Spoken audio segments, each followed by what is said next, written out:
Hello, everybody, and welcome to a very special live stream. Today, we've got none other than Jarek Beeson, who is the CISO of Commercial Bank at Capital One.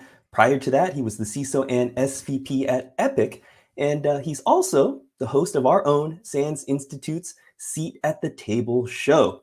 Now, of course, I'm Frank Kim from the SANS Institute, so Jarek, just want to welcome you to the show. Happy to be here. Looking forward to this conversation. Appreciate it. Thank you so much. Now, Jarek, we're turning the tables a little bit here today. As I just mentioned, hey, you're the host of a podcast and the Seat at the Table show. And, we wanted to flip the script here a little bit and put you in the hot seat and talk a little bit about cloud security. We're supposed to be talking today about the enterprise journey to multi-cloud security. And I know you've got a lot of experience with this. When we first met, it was because of the SANS CloudSec Next event where you were speaking all about cloud security and various best practices. Now, in your time here as a CISO at various organizations, the changes in the landscape that we've seen over the last few years, what have you been seeing from a multi-cloud and enterprise multi-cloud security perspective? I'm seeing that there are two schools of thought. One group thinks that multi-cloud is the best way to go. It addresses a lot of the concerns with the cloud.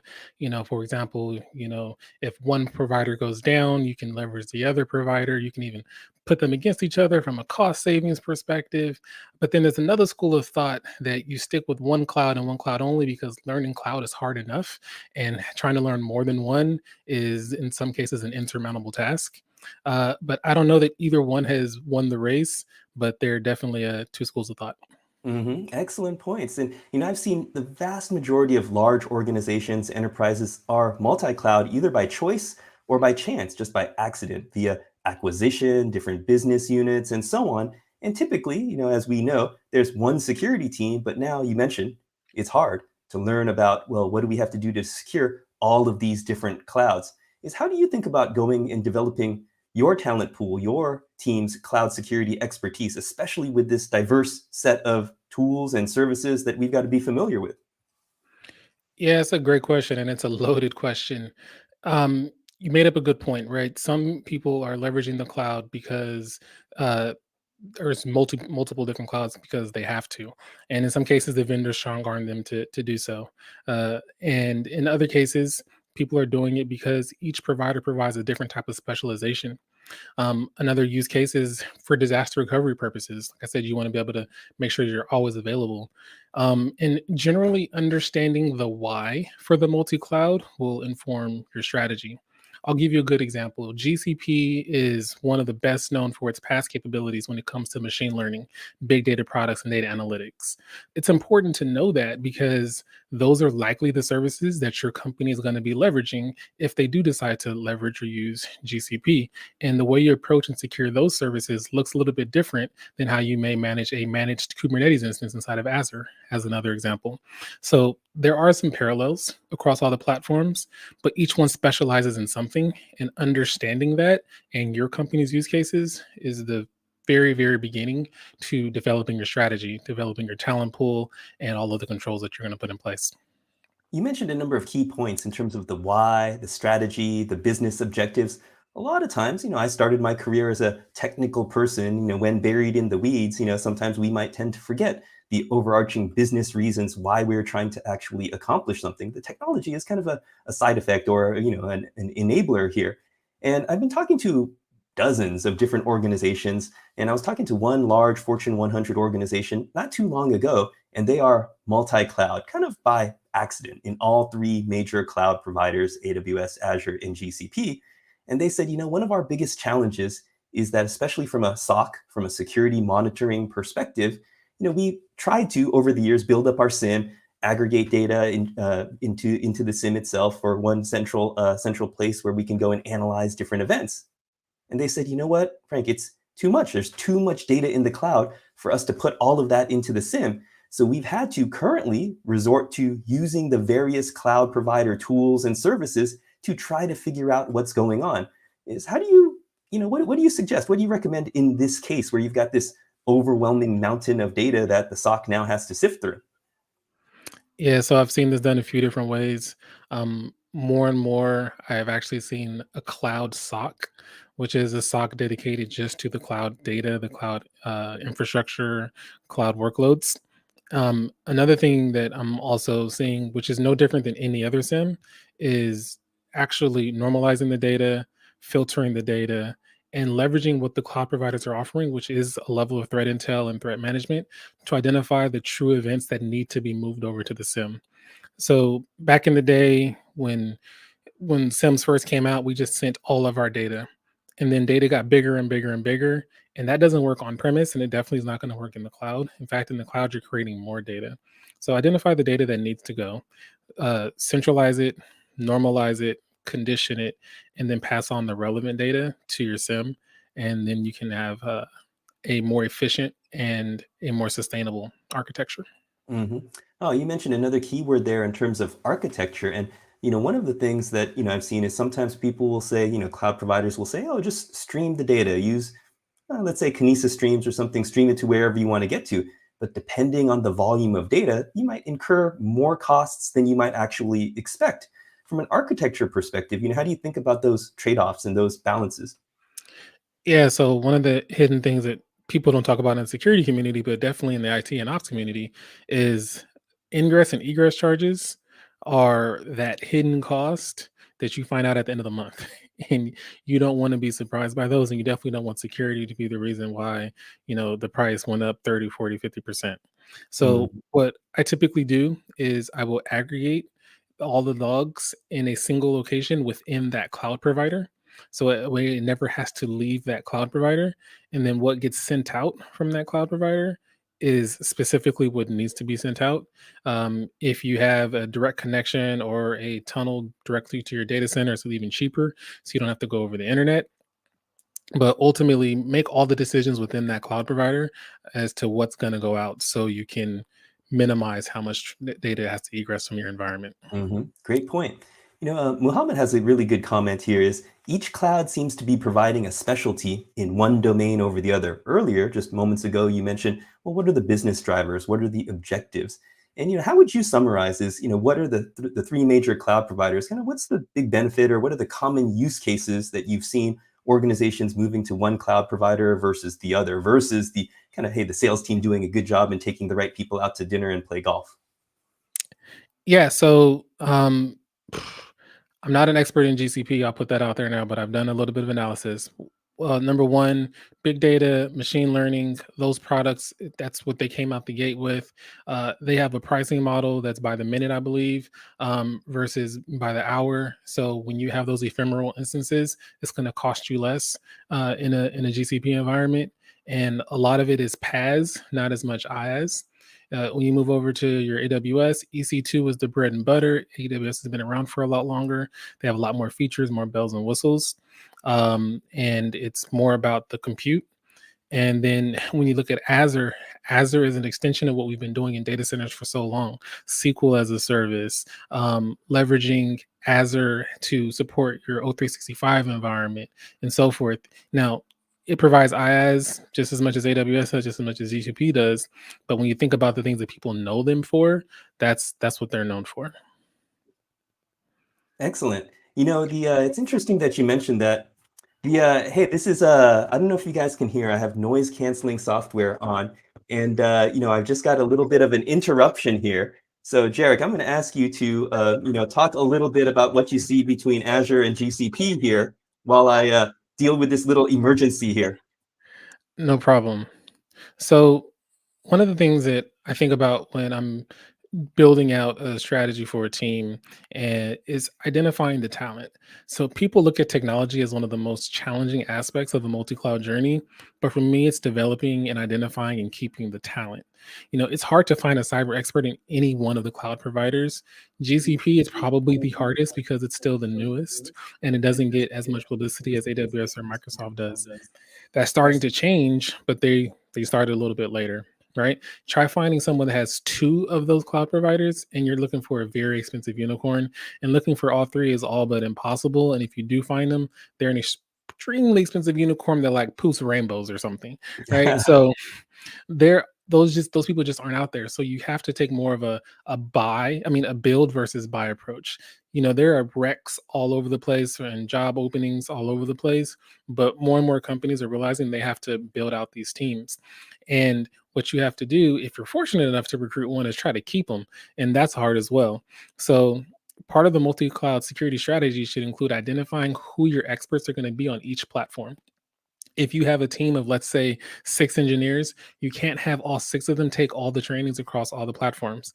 None of them will become a specialist in any one of them, and you want to be great in as many places as possible.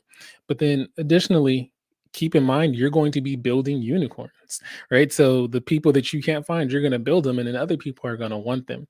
So it's important that you build succession planning as well. Of course, all the other things you do to retain talent, you want to do that, but the reality is you're going to make them attractive to the market, and you won't be able to keep all of them. So you got to have a steady pipeline, and hiring junior talent, hiring talent that's not as experienced will at least give you 3 or 4 years with them, which is kind of ideal at this point for junior talent. But it'll allow you to sustain and have specific focal areas for each one. I brought up, the GCP example of big data.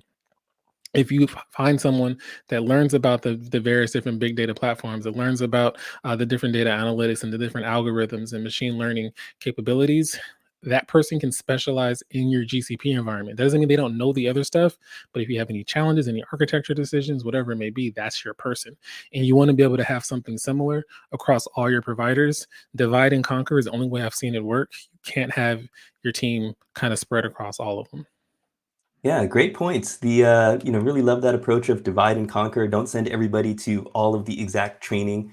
There's this concept of a full stack engineer that's been around for a long time. And in most enterprises I've seen, it's kind of hard to have a team of all full stack engineers that know a little bit about everything. So this suggestion about specializing is really good and starting young. You might want to, especially in cloud, if you look across your security portfolio, cloud especially is an area where you might want to overhire, knowing that the demands are going to rise, knowing that there's naturally going to be some attrition as people move on in their careers. Now, here we're talking about getting ready for multi-cloud, and with organizations on this journey to improving their multi-cloud security, well, one of the things that people look to is, well, what about the non-cloud service provider? What about the various vendor solutions? So in these vendor solutions naturally, advertise themselves as being multi-cloud. There's a whole slew, alphabet soup of acronyms that describe various cloud security tools. One of the most popular, commonly utilized now are the CSPMs, the Cloud Security Posture Management Solutions. And they've gone through different iterations, evolutions from when they first came out a few years ago to now. What I like to refer to as the first generation and the next generation. Jarek, what have you seen? What do you recommend in terms of these third-party solutions? And part of this, I mentioned you're currently at Capital One. Capital One has one of the leading free open source, if you will, cloud security posture management tools in Cloud Custodian that also has multi-cloud support. How do you think about this from a tooling perspective, product perspective, but also a commercial and an open source perspective? Well, I won't speak specifically on Capital One for 2 reasons. One, didn't get permission to, and two, we actually are focused on a singular cloud. We are all in on AWS, so it doesn't fit this multi-cloud narrative. But I will say is Microsoft is actually providing a CSPM, though they don't call it a CSPM. All the features of your typical CSPM they offer through their security center and defender capabilities. So you don't actually have to go third party in all cases. But if for whatever reason you don't go Microsoft, the value of those types of solutions is, number one, it helps you manage the largest risk, and the largest risk for any cloud environment is misconfiguration. At the end of the day, um, any analyst you speak with will tell you that misconfiguration is what leads to the majority of data breaches, and misconfiguration that's not detected is also kind of problematic when it comes to that.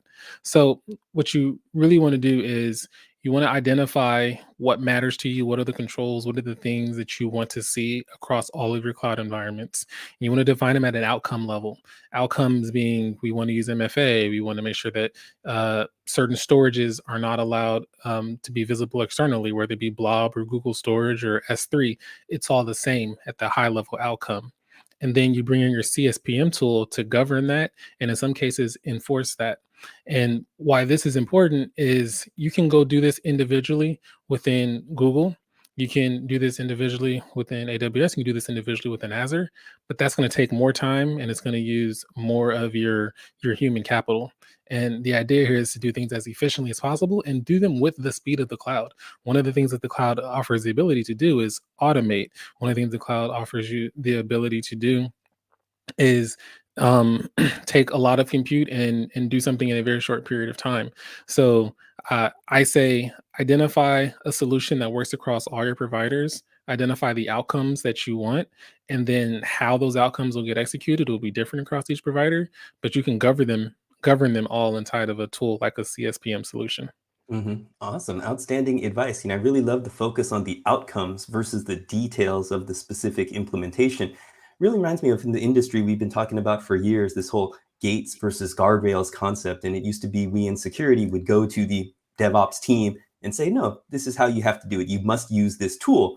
We've seen that not work so well over the years, and instead change the conversation of, hey, this is the outcome we're looking for. How do you think we might be able to get there? Applies not just to DevOps, not just to the cloud, but hey, to the security program overall. Now, Uh, Mohammed has, oh, go ahead, Jarek. No, say I agree, right? So, like, if I were to double tap on the outcomes, your policy is the outcome, maybe even your standards are the outcome, and those policies and standards should be cloud agnostic. MFA, microsegmentation, encryption by rest, traffic routing, all those things do not necessarily need to be defined at the detail on how you're going to do it per cloud at the top level from a policy perspective. But then when you start looking at each provider, you want to define the how, but you also need someone that has a horizontal view to do as much as possible to make sure that they mirror each other as much as possible. So I'll give you an example. Using if you use AWS CloudFormation to build out a virtual private cloud, plan to use Azure Resource Manager to do the same thing in Azure, or plan to use Google Deployment Manager to do the same thing in GCP, right? Everywhere you go, there isn't an equivalent service across the different platforms, but there are services that are very similar to each other. And the last thing you want to do is do a task manually in one platform, automate it on another, and completely not do it at all on the different one.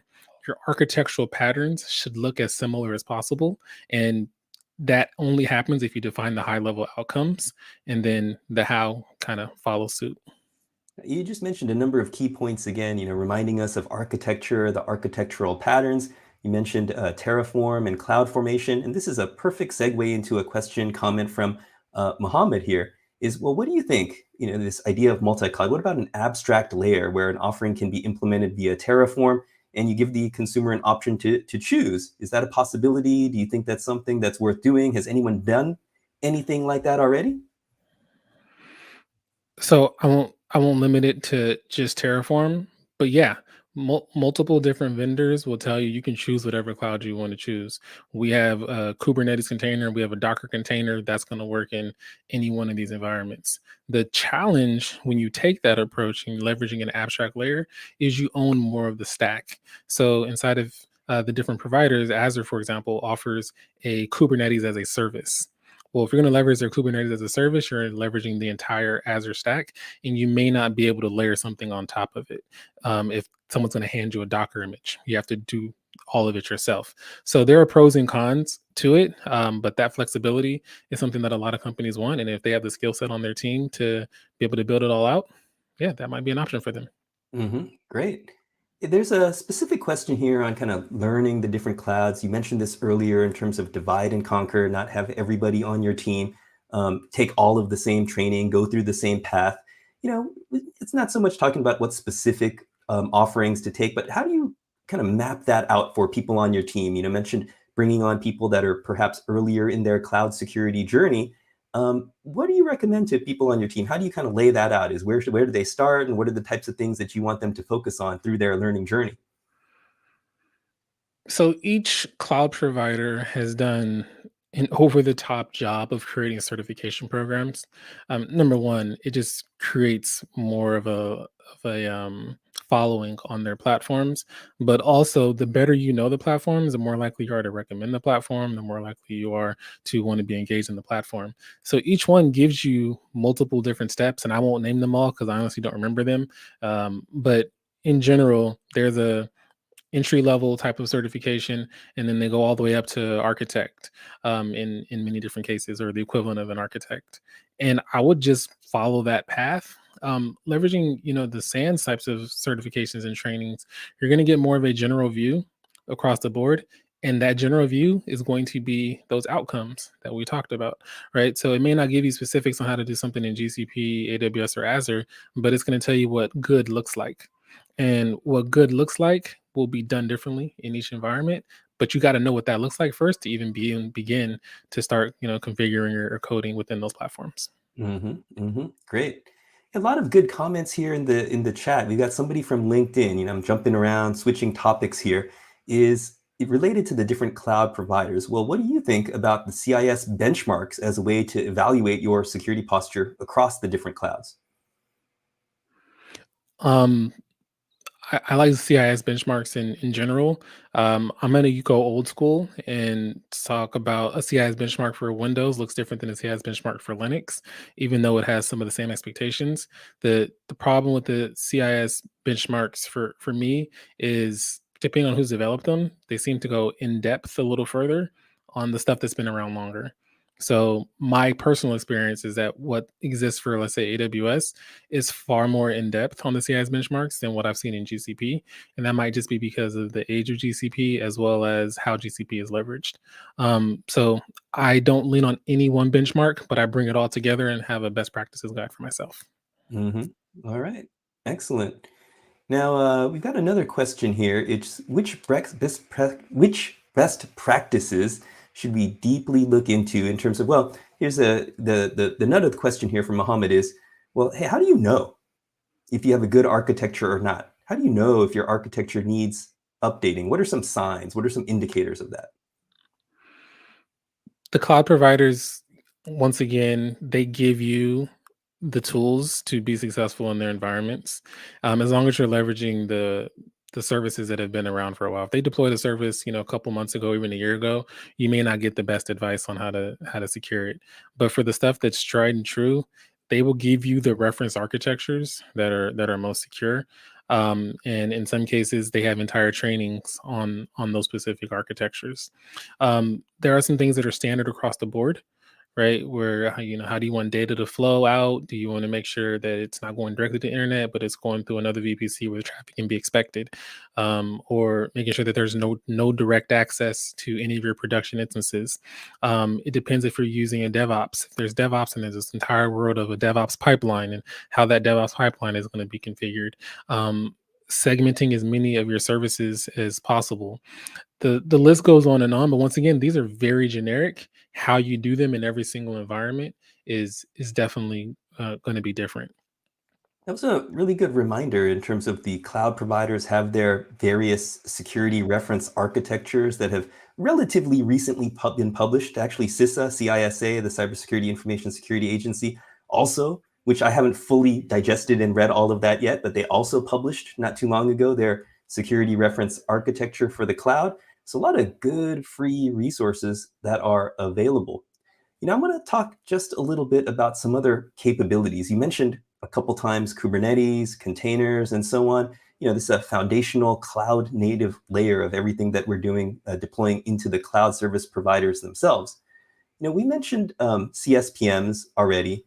There's also another set of tools specifically around containers and Kubernetes in terms of securing those various solutions, commonly referred to as CWPP, Cloud Workload Protection Platforms. There's going to be a quiz on this later, everybody. I How do might not pass it. you, and then, of course, from a SaaS perspective, you've got your various CASBs, your cloud access security brokers. Taking a step back from kind of this category of tools, we didn't really talk specifically, I think, about kind of IaaS, PaaS, and SaaS. How do you think, Jarek, about your portfolio across IaaS, PaaS, and SaaS across your span of responsibility? Yeah, so first thing I realize and I recognize is there's a shared responsibility model, and that responsibility model looks different across each one. When it comes to IaaS, you own everything but the hypervisor. The hypervisor is where the hardware is, and that's all by the provider, the data center that it's in, the arm guards that are outside, whatever it may be. And then as you start to move up the stack, you own more and more of the stack. Actually, I'm sorry, as you move up the stack, you own less and less of the stack. So from a PaaS perspective, you own the platform and up. And then as you start going to SaaS, you just own the data and the application configuration. And important to realize is there are some consistencies across the board. In all cases, you own data. In all cases, you own application configuration. In all cases, you own monitoring and detection. In all cases, you own encryption of the data. In all cases, you own privacy. Now, how much of it you're sharing with the provider, that varies primarily by the stack. All the providers that I've seen accept ownership at the same portions of the stack. It just looks a little bit differently depending on the service that they're offering. Mhm. All right. Hey, we're getting close to the time that we have here. We do have a hard stop at half past, everybody. So, Jarek, I want to talk a little bit about from a CISO perspective, leadership perspective. Hey, CISOs, we got a hard job. You got to lead upwards to your senior executives. You got to lead horizontally with your peers. You got to lead downward, if you will, to your team. From a cloud security perspective, how do you tell that comprehensive story, both upwards, horizontally, downwards throughout the organization? Is what's worked for you in terms of being consistent across not just cloud, but your security program as a whole? Yes, ultimately, as a CISO, your job is to enable the business to take risks. And if they decide to go on the cloud, that's a new type of risk. And the way you enable that business to take the risk is you help them identify and understand those risks and mitigate those risks. If they decided to operate in a data center, there's a whole other set of risks that we have to deal with. There's hardware risks that we don't have to care about in the cloud, right? Whatever we do, if we're going to operate on the internet, if we're going to plug a blue wire or connect any one of the different wireless protocols, there's going to be some level of risk, and my job is to help mitigate that. Now, the benefit of the cloud is I can mitigate that more efficiently and more expediently in some cases. I can leverage the power of the cloud and some of the services that are in the cloud to do things quicker and at a higher volume. I can scale up and scale down how I'm able to do certain things. So if there's a high performance time of the month, I can scale up my monitoring and add terabytes of storage. You can't do that in a data center type of environment.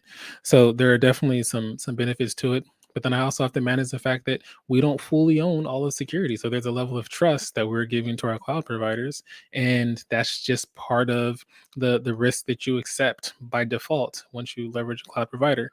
Fortunately, the major cloud providers, they're doing their job. They are doing their part when it comes to it, and they have an intense amount of scrutiny when it comes to how they're performing security. Now, if like some guy named Joe comes out with his own IaaS platform, you have something to worry about with Joe's IaaS platform. But with the three big players, that shared risk, in many cases, you're probably more secure than you would be in your own data center. hmm Hey, great reminder there that as security professionals, our job is to manage information risk, manage cyber risk for the organization. And the way that we typically do that is by implementing various security controls, using the cloud services, security services to develop and deploy more secure systems, but ultimately with the goal of managing risk more appropriately. So, Jarek, hey, I just want to thank you so much for all of the insights and knowledge that you've shared here with everybody that's been attending on this live stream. It's always great to speak with you and look forward to doing the next one. So, Jarek, thank you so much. Any last words before we close it out here? Yep. You know what? Keep it simple, guys. It's about protect, detect, respond, and recover. No matter what the platform is, that's really what you're trying to accomplish. How you do it in the cloud is a little bit different than how you do it in a data center, but the goal is still the same. Right on. Thank you very much. And just as the last item here, hey, we've been talking about multi-cloud security. If you're interested in learning more about multi-cloud security, we do have a SANS Cloud Security Exchange event coming up in August, August 25th. And on the stage, on the virtual stage, we are going to have representatives from both Google Cloud and Microsoft from Azure talking about, well, their best practices, what they see, other SANS speakers, other industry speakers at this event as well. This is completely free to attend. So if you enjoyed this session, please do think about joining us on August 25th as well at the SANS Cloud Security Exchange. Thank you very much, everybody. We'll see you next time.